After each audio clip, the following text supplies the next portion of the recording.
여러분 안녕하십니까? 이충건 방송의 이충건입니다. 오늘은 국가 재정 건전성, 유리한 통계만 가지고 홍보하거나 인용하지 마라. 단순 평균과 가중 평균치 모두 걱정된다라는 내용을 가지고 말씀을 드리겠습니다. 저는 국가 부채와 재정 건전성에 대해서 지금까지 약 20회차를 방송했습니다. 이 과정에서 많은 분들이 긍정적인 댓글을 달아주었습니다. 반면에 문정부를 맹목적으로 지지하는 소수의 네티즌들은 비판적인 글을 달기도 했습니다. 재생 목록에 별도로 구분되어 있으니 한번 들어보기를 바랍니다.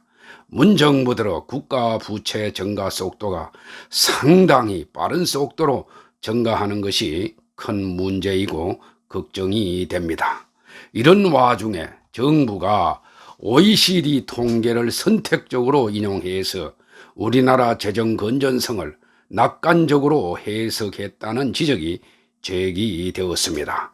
11월 3일 국회 예산결산특별위원회 수석전문위원의 2021년도 예산안 및 기금운용계획안 검토 보고에 따르면 정부는 2015년 발표한 2014년 회계연도 국가결산 결과에서 OECD 국가들의 국내 총생산 즉 GDP 대비 정부 부채 비율과 관련해서 단순 평균치를 기준으로 재정 건전성을 평가했으나 2015년 회계연도부터 2020년에서 2060년 장기 재정 전망까지 가중 평균치를 기준으로 재정 건전성을 평가하고 있습니다. 보고서는 정부 부채에 대한 OECD 평균 중 규모가 큰 가중 평균치를 선택적으로 인용할 경우에 우리나라 정부 부채의 상대적인 재정 건전성 수준을 비교적 높게 평가할 수 있다고 지적했습니다. 최근 조선일보와 한국일보, 경제신문 등에서도 이러한 문제를 일제히 보도했습니다. 앞서 기획재정부는 OECD 통계를 인용하면서 우리의 GDP 대비 일반 정부 부채 수준이 OECD 국가들의 평균치인 100%의 절반도 안 되는 40%대 수준이라며 국제적으로 우리나라의 재정 건전성이 OECD 국가 중에서 가장 높은 수준이라고 진단했습니다. 여기서 기획재정부가 인용한 OECD 평균치는 단순 평균치가 아닌 가중 평균치입니다. 미국과 일본 등 경제 규모가 큰 국가의 경우 가중치가 적용되는 점을 고려할 때 가중 평균치로 재정 건전성을 평가하면은 단순 평균치로 평가하는 것보다 더 양호하게 해석될 수가 있습니다. 실제 2018년 OECD 국가의 GDP 대비 정부 부채 비율을 보면은 단순 평균치는 79.3%로 가중 평균치 108.4%보다 크게 낮은 수준입니다. 이에 기재부는 정부는 OECD 공표치를 객관적으로 인용하고 있다.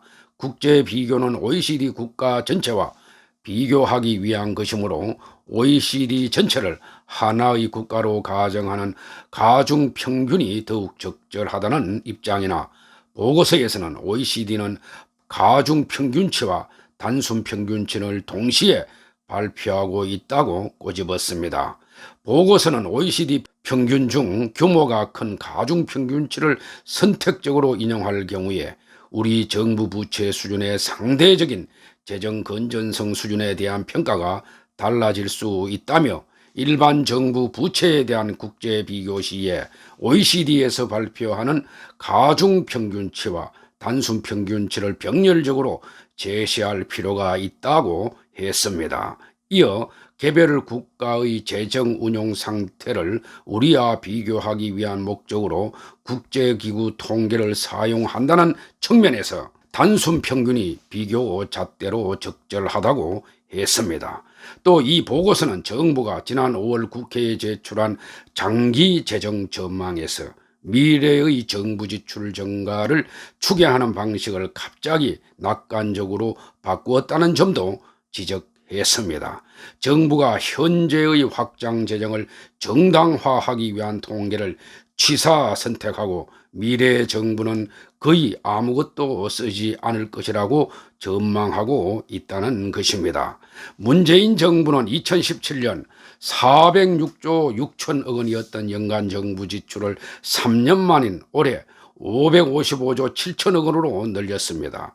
내년에는 555조 8천억 원을 쓰겠다는 계획을 국회에 제출한 상태입니다.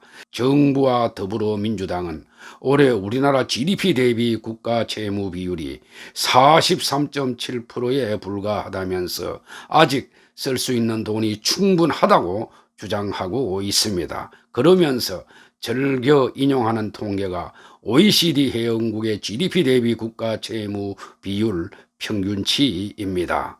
OECD 회원 36개국의 국가 채무 비율을 평균해 보니 100%가 넘는 반면에 우리나라는 그 절반도 안 되는 40%대 초중반에 그치니 재정 건전성 문제가 없다는 것입니다.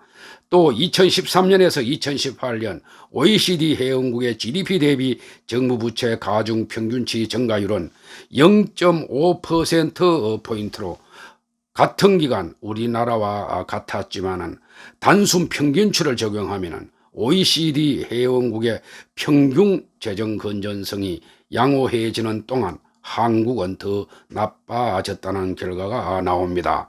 이에 대해서 기획재정부는 국제 비교는 OECD 국가 전체와 비교하기 위한 것이므로 OECD 전체를 하나의 국가로 가정하는 가중평균이 더 적절하다는 입장을 밝혔습니다. 하지만은 예산 결산이는 개별 국가의 재정 운용 상태를 우리나라와 비교하기 위해서는 단순 평균이 비교 잣대로 적절하다며 미국과 일본 등과 같이 경제 규모가 크고 부채 비율도 큰 국가들의 더 큰 가중치를 둔 평균 개념인 가중평균 기준으로 우리나라 부채 수준을 비교할 실익이 있는지 논의가 필요해 보인다고 반박했습니다.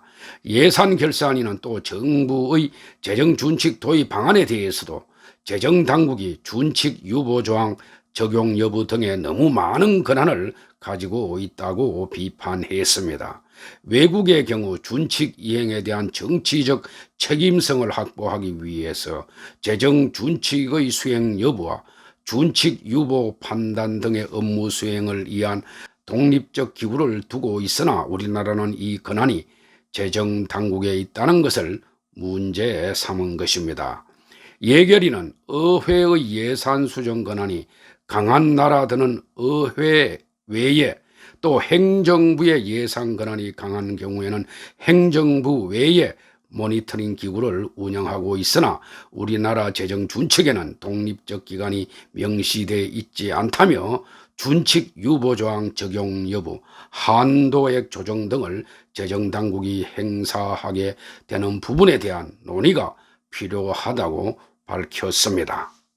미국과 영국, 일본, 유럽연합은 기축통화국인 만큼 극단적인 경우 자국 통화를 더 찍어서 빚을 갚을 수가 있습니다. 하지만 우리나라는 그럴 수가 없습니다. 보고서는 소규모 개방경제, 비기축통화국, 높은 수출 의존도 등 우리나라의 특성을 감안할 때 미국이나 일본, 영국, EU 등과 같이 경제 규모가 크고 부채 비율도 큰 국가들의 더 큰 가중치를 둔 평균 개념인 가중평균으로 우리나라 부채 수준을 비교할 실익이 있는지 논의가 필요하다며 단순 평균이 비교 잣대로 적절하다고 했습니다. 보고서에 따른다면 정부는 내년도 예산안과 함께 제출한 제2차 장기 재정 전망에서 향후 정부가 재정 지출을 얼마나 늘려갈 것인지를 전망하는 방식도 바꾸었습니다. 정부 지출 중에는 건강보험과 국민연금, 보훈수당 등 법에 따라 반드시 지출해야 하는 의무 지출이 있고 한국판 뉴딜 예산처럼 그때그때 정책에 따라서 정부가 임의로 지출하는 재량 지출이 있습니다.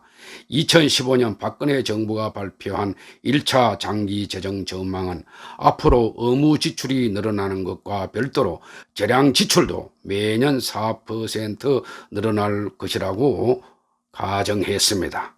그러나 문재인 정부의 2차 장기 재정 전망에서는 2024년부터 2060년까지 의무 지출과 재량 지출을 합한 금액이 매년 4% 늘어날 것으로 가정했습니다.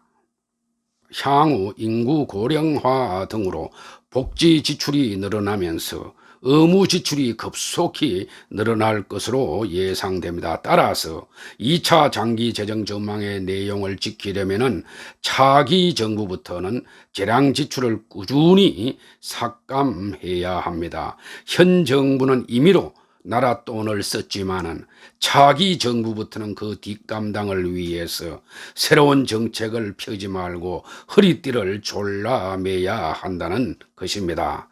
이번에 재정 건전성 논란은 기획재정부보다 국회 예산결산위원회 수석 전문위원실에서 지적한 것이 보다 적절한 지적으로 생각됩니다. 기재부가 주장하는 것과 같은 OECD 평균치와 비교하여 우리나라 국가 부채 증가 속도가 괜찮다고 하는 것은 아주 잘못된 것입니다. 이 모든 것을 떠나서 문정부 들어 역대 정부에서 볼 수 없을 정도로 국가 부채 증가 속도가 빠르게 증가했습니다.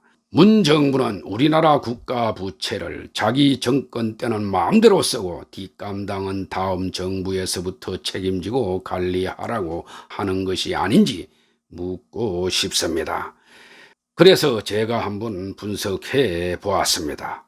역대 정부별 국가 채무 비율 D1의 증가폭을 분석해 보면은 표에서 보는 바와 같이 노무현 정부 때는 약 7.7%포인트가 증가했고 이명박 정부 때 4.0%포인트, 박근혜 정부 때 3.4%포인트 정도 증가했는데 문재인 정부는 국가 채무 비율이 취임 초 36.0%였던 것이 2021년 43.7%, 2022년 46.7%로 증가할 것으로 전망되어 무려 10.7%포인트가 증가할 것으로 전망됩니다. 그나마 역대 정부는 국가 채무 비율이 낮은 상태에서 증가했지만은 문재인 정부는 역대 정부가 마지노선으로 여겼던 40% 선을 크게 상회하는 수치를 보이고 있다는데 문제가 있습니다. 2015년 문재인 대통령이 야당 대표 시절 국가 채무가 40% 선을 넘기려고 하자 그렇게 날쌘 비판을 한 사람이 정권을 잡고 나서는 이를 무시하라고 지시하고 재정을 무차별적으로 풀고 있습니다. 이는 코로나19를 감안하더라도 크게 잘못된 내로남불식 행태입니다. 더욱 심각한 것은 국가 채무 D1보다 광의의 개념인 국가 부채 D2, D3, D4로 보면은 이보다 훨씬 높다는 것입니다. 국가 부채 D3, D4에 대해서는 재방송 104회에서 방송했으니 한번 들어보기를 바랍니다. 국가 채무 D4로 보면은 우리나라는 GDP의 108%나 됩니다. 일부 소장 경제학자들은 어려울 때 재정을 풀어서 경기를 살려야 한다고 하는데 이는 전체를 보지 못하고 일부만 보는 이야기인 것으로 생각됩니다. 최근과 같은 정부의 현금성 위주의 포퓰리즘적 정책과 기업 옥죄기 정책으로는 산업 생태계가 회복되거나 안정적인 경제 성장을 유지하기가 어려울 것으로 보입니다. 문 정부 들어 국가 부채 증가 속도는 OECD 국가 중에서 상위 4번째로 상당히 높은 수준입니다. 게다가 최근 공무원 수를 크게 증가시켜서 국가 재정을 어렵게 하고 있습니다. 우리나라는 미국이나 영국, 일본 등과 같이 기축통화국이 아니라 해외 의존도가 높은 소규모 개방 경제라는 점입니다. 그리하여 외환이 부족해지고 재정 적자가 심각해지면 바로 IMF 외환위기를 맞을 수도 있습니다.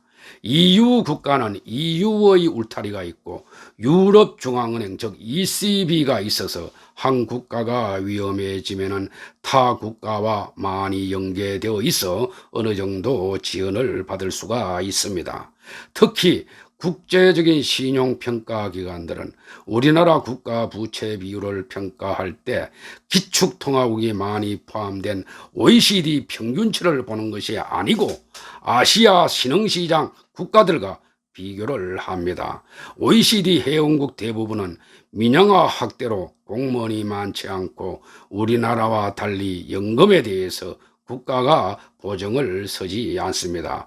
그리하여 기획재정부와 같이 국가 채무 비율을 OECD 평균치와 단순 비교하여 괜찮다고 하는 것은 상당히 잘못된 것입니다. 국가 채무와 국가 부채, 재정 건전성에 관해서는 제 방송인 이충건 방송에서 약 20여 회차 방송했으니 한번 들어보기를 바랍니다.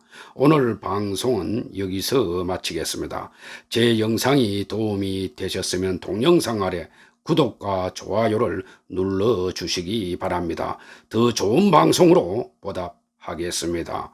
업로드하는 제 영상을 보다 빨리 받아보고자 하는 사람은 알람 설정을 해 주시길 바랍니다.